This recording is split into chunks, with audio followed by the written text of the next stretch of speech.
So, why are so many AI projects failing? I mean, we're talking billions in investment, right?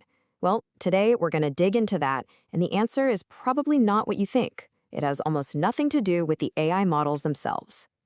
All right, let's kick things off with a number that should honestly make every leader just stop and think. 87%. That's right. According to VentureBeat, a staggering 87% of data science projects never even see the light of day. They never make it into production. Now, this isn't just a small problem, this is a systemic failure.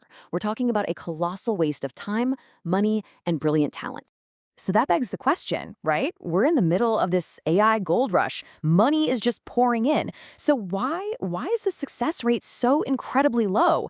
It's because, and this is the key, most companies are focused on completely the wrong part of the problem. They're all chasing the shiniest new algorithm, but the real bottleneck, it's something way more fundamental. And that brings us to something the industry calls the AI production gap. Think of it like this giant, treacherous chasm. On one side, you've got your promising model that works perfectly in a nice, clean lab.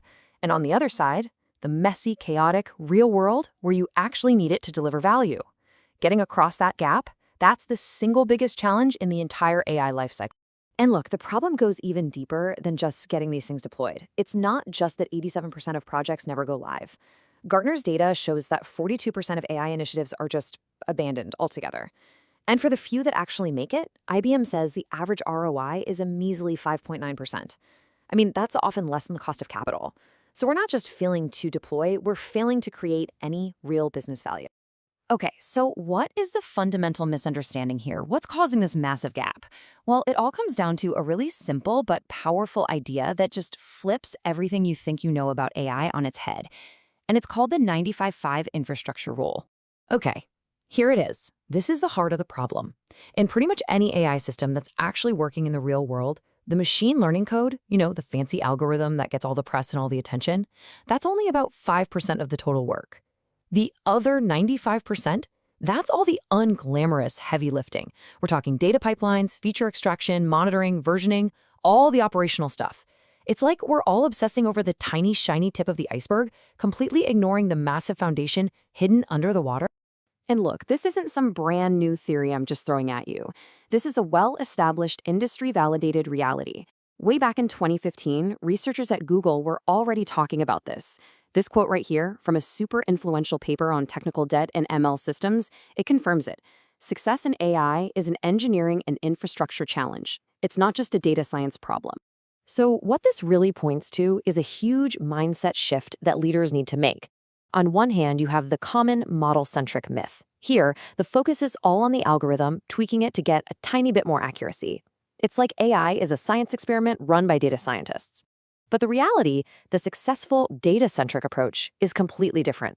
The focus is on building reliable infrastructure. It treats AI as a proper engineering discipline, driven by engineers and ops teams, where the main goal isn't just model accuracy, it's system reliability. Let me give you a really concrete example from healthcare that just makes this crystal clear. Developing some kind of predictive model, that might take a few months, right? But getting that model integrated into the ridiculously complex web of electronic health record systems, that can take anywhere from 6 to 18 months. That right there is the 95% inaction. It's the hard, slow, complicated work of making AI actually usable in the real world. Okay, so we get it.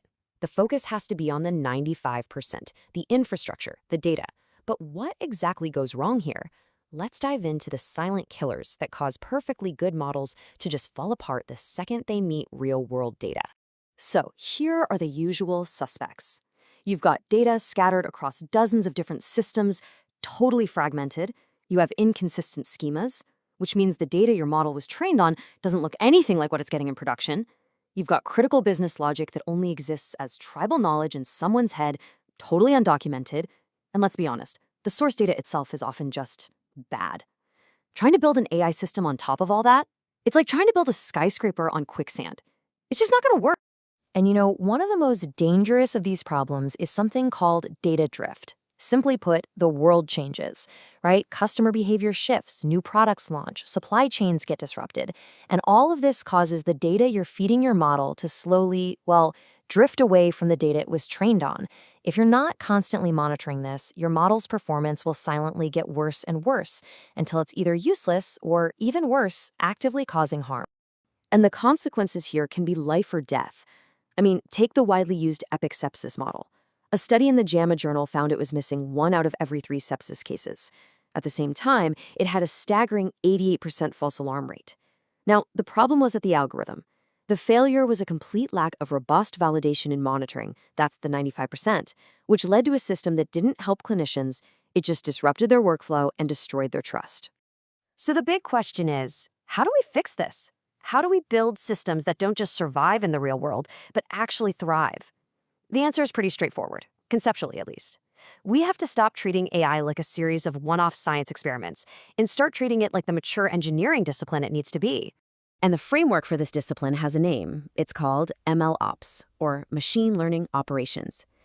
It's really about taking all the hard-won lessons from decades of software engineering, things like automation, version control, continuous monitoring, and applying them to the entire lifecycle of a machine learning system. MLOps is how you tame the 95%. Now, MLOps really stands on 4 key pillars. First, reproducibility. Can you trace every single prediction back to the exact code, data, and model version that made it? You absolutely have to. Second is automation. You've got to get humans out of the deployment process. Use automated CI/CD pipelines to test and deploy. It minimizes error. Third, monitoring. Your system needs a pulse. You have to be constantly tracking its performance to catch things like data drift before they do real damage. And finally, governance. This is what ensures everything is secure, traceable, and compliant with regulations. Okay, so understanding all this is one thing, but actually putting it into practice, that requires a totally new playbook for leadership. So let's wrap this up with a clear, actionable plan you can use to make sure your AI investments actually pay off. All right, here is your checklist for success. Number 1, start treating your data as a core product with a clear owner, not just as a byproduct of some other process. 2, demand engineering discipline. That means things like documented schemas and clear data lineage. 3, hire for the 95%. That means investing in data engineers and MLOps talent, not just more data scientists. 4, prioritize your infrastructure investments. Focus on things that enable reliability and scale. And finally, and this is so important, always start with a real business problem, not with some cool new technology you want to play with. Look, if you remember only one number from this entire explainer, please make it this one: 10. As a rule of thumb, you should budget 10 times more for the ongoing post-deployment work. That's the monitoring, the maintenance, the retraining, than you do for that initial model development. This budget allocation directly reflects the reality of the 95/5 rule. Remember, deployment isn't the finish line. It's the starting line. And that leaves us with one final question for you to take back to your teams, to your next strategy meeting. Is your current AI investment a 5% gamble on a fancy algorithm, or is it a 100% strategy, one that's built on a rock-solid foundation of engineering discipline? Because really, the answer to that question will determine whether you join the 87% that fail or the small few that truly succeed. Thanks for joining me.